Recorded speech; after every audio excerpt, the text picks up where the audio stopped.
So it's just 4 o'clock. Good afternoon and welcome to our online Smilow Wellness Workshop. My name is Denise Romano and I'll be moderator today. Thank you so much for joining us for this program on Finding Peace Through Sound and Music, presented by Chris Cherney and Sara Galassini. Our guests today will be presenting for approximately 1 hour, and then we will have about 15 minutes for questions. Please provide any questions or comments using the Q&A feature at the bottom of your screen. All attendee lines will be muted during the presentation in order to minimize background noise. We will hold questions until the Q&A portion, but feel free to submit them at any time and we'll make every attempt to answer them at the end of the presentation. As in the past, Smilow Wellness Workshop events are for patients, family members, volunteers, staff, and community members.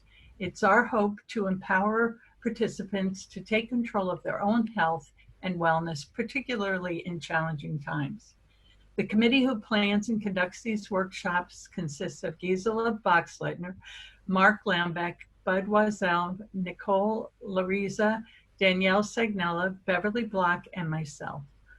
At the conclusion of the webinar, please let us know using the chat feature if you have any suggestions for future topics. So let's get started. Today's workshop is about sound and vibration and how it can help with our day-to-day stress and health. I'm very honored to introduce you to our presenters today, Chris and Sara, who will tell you a little about themselves and how they came to this work. So. Greetings, wherever this finds you. Thank you so much to everybody on the committee, everybody at the hospital who has made this possible. Sara and I are thrilled and honored to be here. I am Christopher Cherney. And I am Sara Galassini. And we together are Sonic Shanti.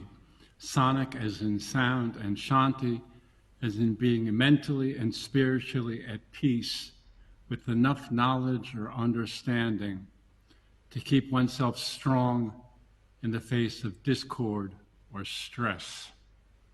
There's certainly no shortage of discord or stress these days.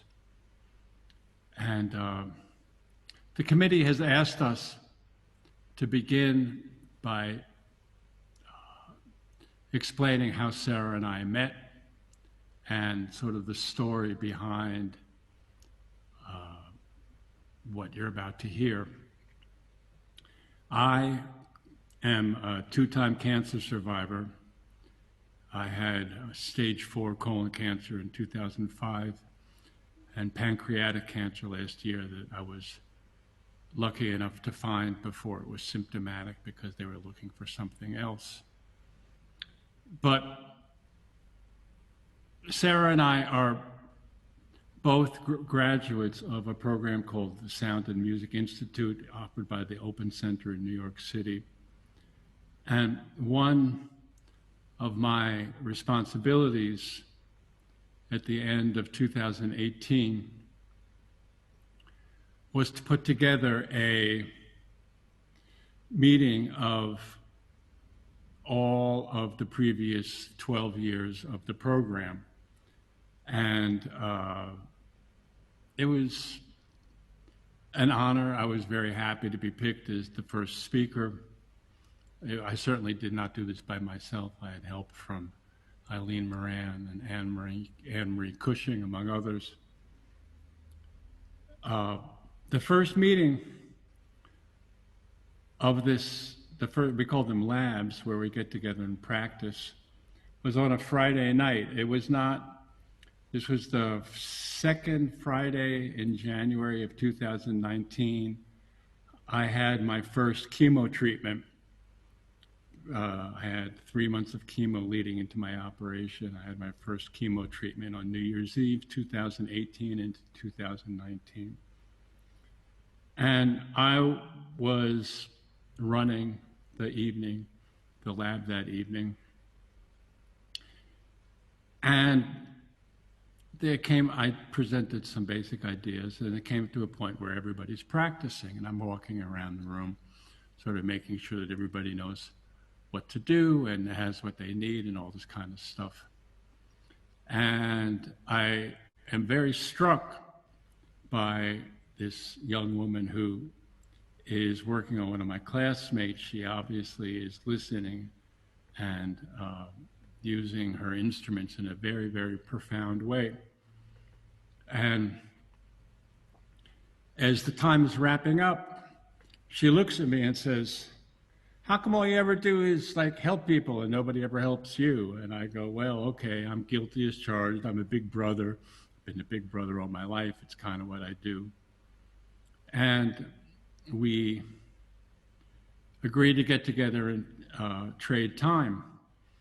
And this was the second Friday of 2019. I had chemo in 3 days the following Monday. And as I'm driving home that night, it hits me clear as day that what I want is for her to be with me at chemo.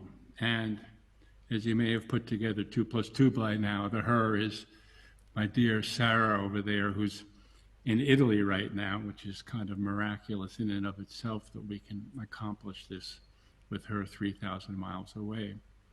And it hits me. Go ahead. I'd like to say something. You go. Well, that day at the Open Center, Chris had divided everybody in groups, and actually, he seemed to not remember, but Chris, you were in my group too. We were the only group of 3 people, but because you were in charge of that day, you ended up just being like, okay, you guys work on each other, and I'll be like checking on everybody. So that's why by the end I was like, time has run out and you haven't got a treatment yourself. And so that day, Chris, yes, asked me to work on him, but I did not give him my card. I didn't have one. He gave me his card. So we went home, we parted ways, and I just couldn't stop thinking about this fact that he asked me to trade treatment. So the next day I called. And by this time, I had no clue that Chris had cancer. I worked for many years as a member of La Mama Theater in New York City. I'm an artist, mainly. That's what I do. So I was looking for a space for us to meet and do this exchange together. But the next thing I know is, you, Chris, take it on. Let's. Well, she didn't call me the next day. She emailed me the next day, and I emailed her back and said, you have no way of knowing this, but I'm a cancer patient, and I want you to do this with me. And Sara thought, well, okay, that's fine. I'll find a room someplace. And we actually talked to each other. That was Saturday. We actually talked to each other on Sunday. And and she's saying, well, I'll find a room someplace. I say, no. We're meeting at the hospital tomorrow. And that's what we did. I was astounded that, she would do this for me, do this with me. She shows up bright-eyed, bushy-tailed, big smile in my chemo room. I would always ask for a room with the door closed so we would not disturb other people. And she was pretty surprised that she was in a hospital, I could sort of tell. And I'd been through chemo once before, so I sort of knew the ropes. But it was amazing because she worked on me that day. It was the first day she worked on me. And I'd had one chemo treatment earlier on New Year's Eve, 2 weeks before, and I didn't have my port in yet. The port is where the medicine goes right into your jugular vein, so it's mixed with the maximum amount of blood immediately. Because the medicine, the chemo, is very caustic. And it was difficult because you could feel each drip, and it was easy to sort of argue with the medicine as it went into you.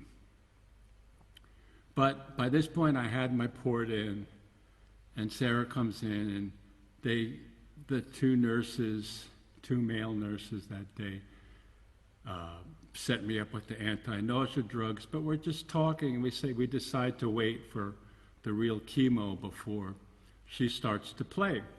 And the real chemo begins, and Sara starts to play, and I left. I don't know exactly how to explain it. I could still hear sounds from the hospital. I could still hear the nurses coming in and out. But I was in a profoundly, profoundly relaxed state. And after a while, I open my eyes and I look at Sara and I say, you know, wow, that was amazing. What was that, like 10 minutes, 15 minutes? And she kind of laughs. She says, it was an hour. And that's kind of how it began, because it's like the effect of Sara's treatments on me. And she was there every step of the way. God bless this woman. She was there through all the chemo before the operation. She was in my hospital room during my recovery from the operation, and in my chemo suite after the operation. And every time it was very much a sensation of being able to not fight with the medicine, being able to not argue with the medicine, being incredibly accepting of what was happening. And so when it was done, and I have been clear of cancer since then, she and I decided to start working together as Sonic Shanti, and we've been playing for Alzheimer's patients, we've been playing for cancer patients, we've been playing for anybody basically who asks us for a treatment. And it's turned really into my life's work, our life's work, I think I can say. And in retrospect, it makes me think a few things. It makes me think that you really find what you look for. It makes me think always about trauma, people who experience trauma and get stuck in that moment and do not have the capacity to imagine a different future. And this really enabled me to imagine a different future. So there's a more concise version of this story, a probably more coherent version of this story that we'd like to offer you. If you put your name in the chat box, we both wrote it up from each of our points of view.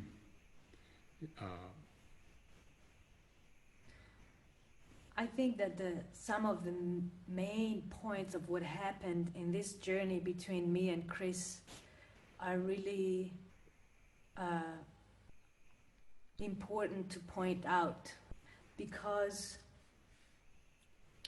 the way Chris embarked in this healing journey through the chemo and the operation that he had to go through was not just one way. He was open to looking at what he needed for himself to really allow himself to receive healing. So there was that part, that was the part of having to do chemo, but there was also a listening, a deep listening to how do I care for myself. And was miraculous. We happened to meet each other at the right time. We happened to really be open to what was showing up in the moment. I was open enough to say, okay, I've never done this before, but why not? Something is being asked of me. So I can choose to show up and be present, or be afraid and refuse. I have to say, I didn't feel I had a choice. The calling was too strong for me. So I said yes. And I had never seen anybody receive chemo before. I didn't know what was expecting me what I was going to find until I actually got into that hospital room. What happened there was quite miraculous again, because Chris has a sense of humor and a way of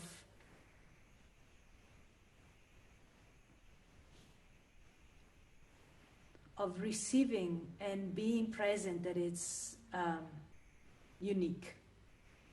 What happened after a few times that we were in that hospital, meeting in that hospital for the chemo treatments, is that at some point everybody knew that this woman was going to show up with her little luggage and bring her instruments, and everybody was saying hi, and everybody felt like everybody was kind of cheered up by our presence there. That was so clear. I mean, there was one of these days, that actually one of the nurses put a sign on the door saying, "Be quiet, meditation inside." I mean, this was unheard of. Chris began to call our meetings spa treatments. So this is the kind of presence and willingness to go through this difficult, very difficult path that he showed me. So I have to say, this was as much of a learning process as it was for Chris. We both received healing in different ways. And so this is what was miraculous. So there was synchronicity that was part of this journey. There was being willing to be there, and creating space for difficulty and what was showing up.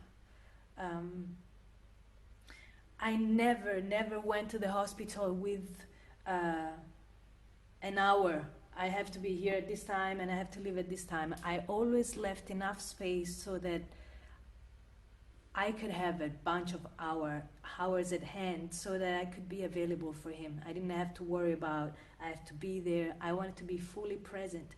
I had to prepare myself every time to be there with him so that I could create a space where he felt supported. He felt that we were doing this together. That's so important. He felt, I believe, I don't want to put words in your mouth, Chris, but I felt that we were very connected, and that's what allowed for the sound itself, because then it's the sound, right? When the sound comes in, I have to get out of the way. I'm just connected with the instruments do the work, and what the instruments do, they allow for the parasympathetic nervous system to take charge. The body begins to relax, and the mind relaxes, and then one can go into altered states of consciousness. And from this relaxed state, that's where we can begin to heal. If there's no relaxation, if we're constantly in this flight and fight mood, there's no way. I can't let go. I'm constantly in resistance mode.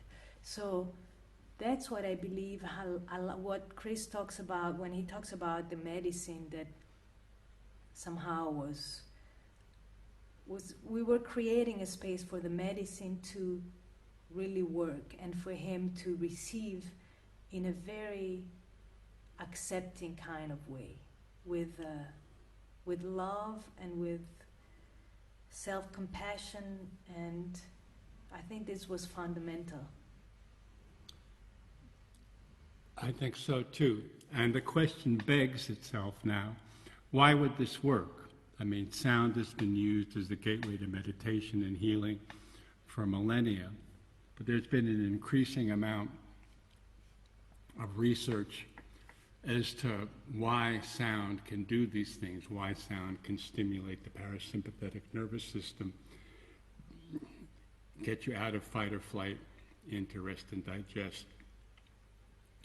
So there's a show you briefly one or two things as to why this could be, and things that you wouldn't expect to be true are true. Sound organizes matter, especially water, and you're mostly water. So it looks kind of complicated, but it's a very fundamental setup. It's a high-speed camera. It takes pictures 3,000 times a second, I think. And down here is a dish with a drop of water in it, and you can see there's kind of pretty colored lights around it. And underneath it is a speaker that's oscillating, shaking the water at different frequencies, okay? So what does this show us? It shows us, it's a science called cymatics. It comes from the ancient Greek word for wave, and it's a way to see waves, and this is some of the pictures that were taken by that setup that I just showed you. Here's a drop of water being stimulated at 21 cycles per second. Same drop, 24 cycles per second. 28 and a half, 29. And you could see they become, as the frequency goes up, it becomes more complicated. At first it was one-sided, two-sided, now it begins to be three-sided, 34 cycles per second. Here, 46 cycles per second on the right, you have four-sided. I mean, I never thought that sound could do this. I never, in a million years, imagined that. But as I've researched this stuff since my experience with Sara and some of the studies I did before, here we go, you know, these look like snowflakes almost, 62 cycles per second, 82 cycles per second, and it's a much more complicated, many more sides. And so you could see that sound affects us in all kinds of ways that you wouldn't necessarily expect. And this is also one of my very favorite ones to show. This is a gentleman named Wolfgang from Harvard. I know we're at Yale today, but and what he's explaining right here is that this is a speaker on the bottom. This is a piece of plastic that reflects the sound back. It's a phenomenon called standing waves, where the distance between these 2 points is a multiple of the wavelength. The wavelength is how far it is from one wave, one beginning of the sound, like to the next. Low frequencies have very long wavelengths. High frequencies have very short wavelengths. So these are very short wavelengths, and what he's doing here is he's showing that with standing waves, that's what they're called, you can actually levitate objects. And this also kind of just blew my mind. He's putting on his hearing protection, and here it is. You could see that when things are adjusted correctly and the wavelengths fit in the proper way, it will levitate little styrofoam balls. You can also see there's other experiments from Clemson where they do this with water. There's a ton of documentation in the last 20, 30 years about this stuff. A lot of research has been done. And you can see right now he's going to change the distance between these two, and because it's no longer a standing wave, they're all going to fall down. That's what he's explaining. I'm trying to explain it for the sake of, here he goes, boom. And if you want to see it in a different way, this is a setup they have where you can actually see, they're the standing waves. You can see them. They're a division of this from here to here. And those are the high pressure areas, and on each of those high pressure areas, he can put a ball, and one of those styrofoam balls. Right now he's changing the distance, and you see the standing waves go away, and as he increases it a little bit more, you're going to see they come back. Here they are. And then once he does that, he knows exactly where the balls are going to go because you could see them. I don't know how this setup works, but clearly it does. And basically what this is telling us is that sound can literally change the structure of the water that is in our body. And solid things as well. Sound organizes matter, which even as a musician of 50, 55 years, I know sound that really affects me. But again, he changes it, the standing wave goes away, and they all fall down. So I just wanted to show you that so that you could see that sound can affect us, affect our bodies, affect our minds in ways that we wouldn't necessarily think. You think sound, oh, it's pretty, it sounds nice, it sounds loud, it sounds soft, whatever. But it's a structural thing. It's not just a aesthetic thing. And if at the end, I can put it in the chat box. We have a YouTube channel. I have an hour-long discussion of all this stuff, and there's a couple of other things that we'd like to offer you towards the end. But right now, it's enough. That's plenty of talking. We mostly wanted to give you sound today, and we're going to begin with that. And I turn it over to Sara. So, really, because sound is so powerful, and the only way to know it is to actually experience it, we are going to share a little bit of the practice that we share with others. So, just to begin, I would like for you to find a space in your room where you are, where you can find a comfortable sitting position, or if you like, you can lay down. So a comfortable position in which you can spend the next about 35 minutes.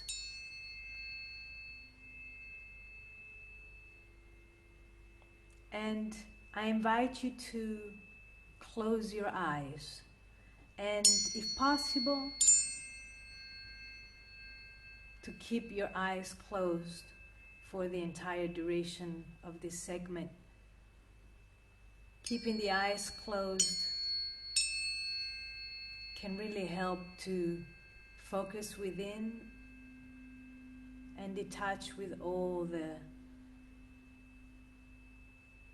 energy that has taken us until now.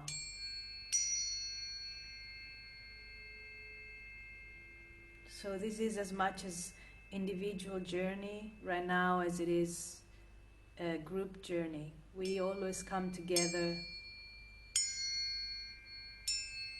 whether we see each other or not, our energies unify and connect. So I'd like for you to be aware of that. We're all giving and receiving at the same time in this moment.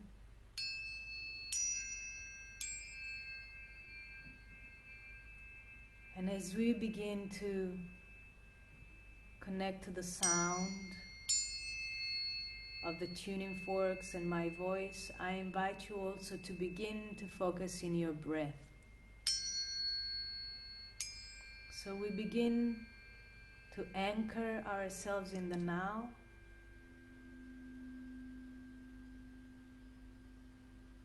by sensing the breath, pausing in the now. And let's take together an exhale with an S.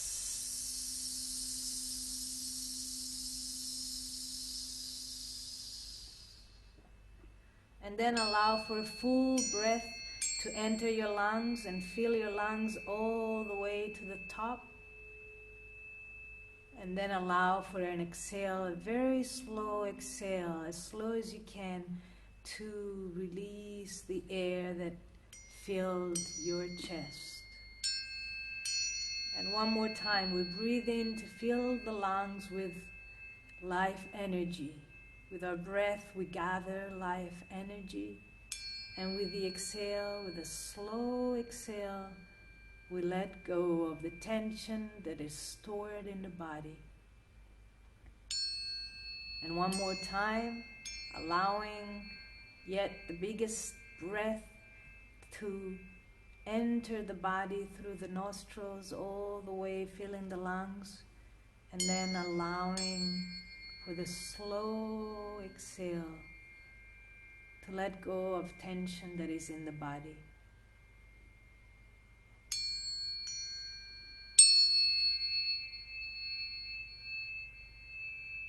Let go of the forehead as you resume your regular breath,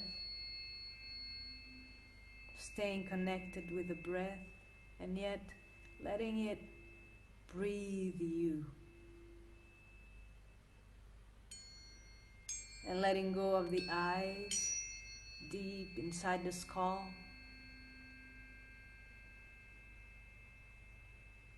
And letting go of the jaw. And the tongue all the way to its root. Inside the throat, feeling the neck, letting go. Letting go. And sensing the shoulders, if there's anything, any tension left there.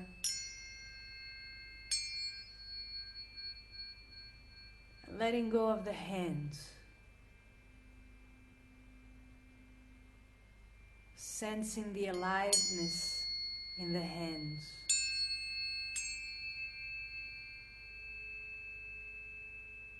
And letting go of the heart and the belly. And now I invite you to sense your heart. If you want, you can bring a hand to your heart or two hands, or just sense this space in your body and ask yourself, what does really matter right now?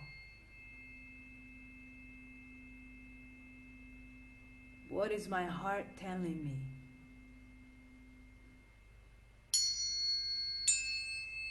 What wants my attention? It might be something pleasant. It might be something that is a little bit discomfort. Whatever it is, I invite you to take this moment to set an intention so that you can begin to meet that need, that desire that your heart is asking for. So it might be something you want to attract. It might be something you're ready to let go because it no longer serves you.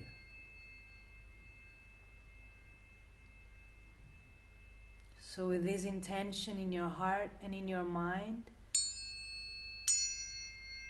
I invite you now to just focus in the sound and allow for the sound to take you into a journey. Now we have created space for what is there to be there. Let's allow for what wants to show up to be here and accept it and flow with it as much as we can.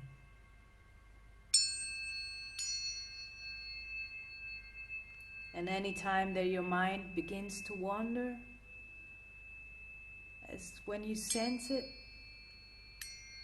do not judge it. Just remind yourself, the sound. I can go back to the sound.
Wonderful. That was a truly incredible sound bath. Um, I'm very glad you suggested putting on headphones.